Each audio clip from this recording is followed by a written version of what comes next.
एक गांव में दिनेश मंजरी नाम के दो दोस्त रहते थे।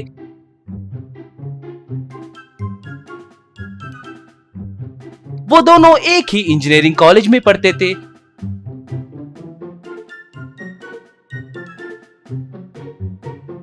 वो आए दिन दिनेश के घर में हाइड एंड सीक गेम खेलते थे।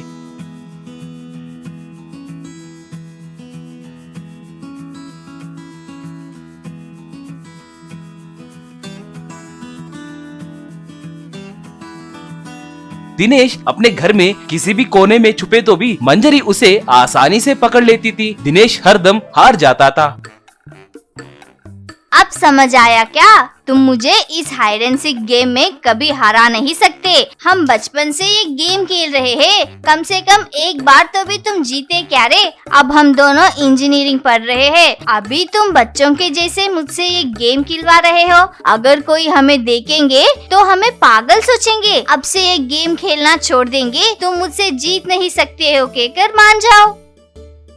तुमने सच कहा है, मगर एक बात याद रखना, मैं तुम्हें किसी न किसी दिन जरूर हरा कर रहूंगा। तब तक मैं तुमसे ये गेम नहीं खेलूंगा। अगली बार जब मैं छुपूंगा तो तुम मुझे पकड़ नहीं पाओगी। आगे चल के दिनेश और मंजरी को बिछड़ना पड़ा। मंजरी पढ़ाई करने विदेश चली गई और 4 साल बाद मंजरी दिनेश के घर आई।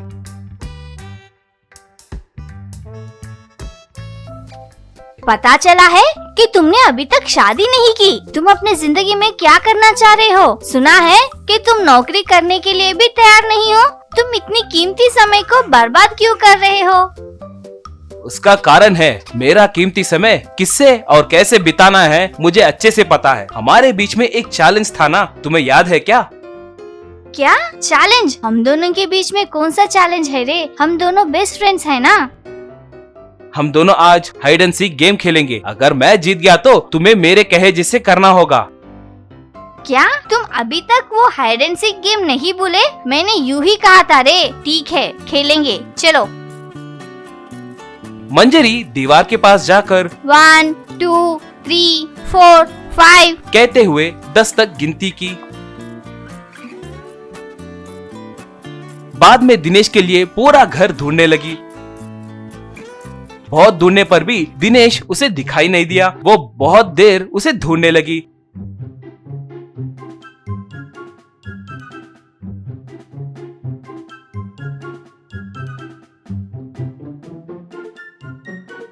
वो उसे पकड़ नहीं पाई और टीवी चालू की।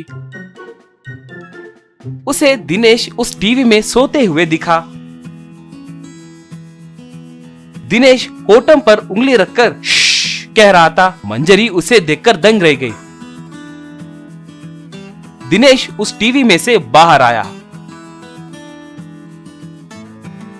वैसे तुम इस टीवी में कैसे घुसे? मुझे समझ नहीं आ रहा है।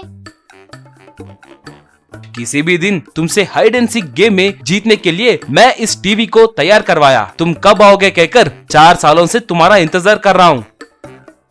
तुम्हें अभी बचपना नहीं गया है क्या? मुझसे जीतने के लिए तुम इतने जिद्दी क्यों बने हो? जैसे जैसे मैं तो जीत गया ना। मैंने शर्त लगाया था ना कि अगर मैं जीत गया तो तुम्हें मेरे कहे जैसे करना होगा कहकर। बचपन से मुझे तुम बहुत पसंद हो। बड़े होने के बाद तुमसे शादी के लिए पूछना चाह रहा था, मगर मुझे हिम्मत बस नहीं हो रही थी। इसके अंदर तुम विदेश चली गई थी, इसलिए 4 सालों से ऐसे प्लान करके इस हाइड एंड सीक गेम में तुमसे जीत गया। मैं टाइम वेस्ट नहीं कर रहा था। बच्चों के खेलने के लिए गेम सॉफ्टवेयर तैयार कर रहा था, इसीलिए नौकरी भी नहीं किया। मैं अब तुमसे पूछ रहा हूँ, क्या तुम मुझसे शादी करोगी? ये बात तुम कब कहोगे कहकर मैं भी इंतजार कर रही थी। तुम पूछ नहीं रहे थे तो मैंने सोचा कि तुम्हें मैं पसंद नहीं हूँ और मैं विदेश चली गई। तुम्हें मुझसे इतना प्यार है, ये बात पता चलने के बाद मुझे बहुत खुशी हो रही है। दिनेश और मंजरी की शादी धूमधाम से हुई।